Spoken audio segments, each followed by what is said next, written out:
في إطار الصراحة اللي متعودين بها في فلة بكل لقاءاتها، ومش كان من اليوم، من اللي عرفنا فلة في الساحة الفنية. عندي ظرف ليك عنوانه فلة ممنوعة في مصر. هل تقبل إنه نفتحوا الظرف ونسألوا الأسئلة؟ كان زمان لك في قلبي مكان، فينك يا زمعمة وحشاني يا مصر، ورجعتي تاني ورحت على النيل، ورجعتي تاني رقصت على النيل. وشفتك رقصتي على النيل عشان تشوفي انه أنا موجودة في مصر، مش عزة ممنوعة. الكرامة وعزة النفس. عملت رحت رقصت على النيل والله ما بدها.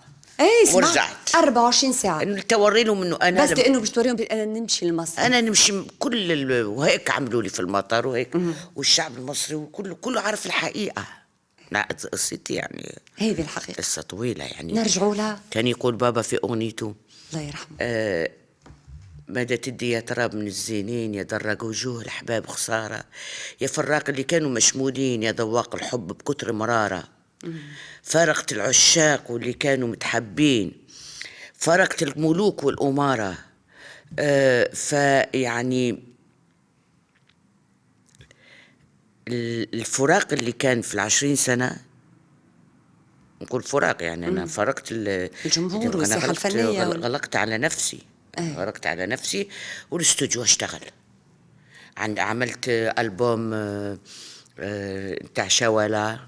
عملت حبيبي غفيا أموا والليلي. عملت وتتعشم يا قلبي في مين، غيان دو غيان، وداع يا وردة.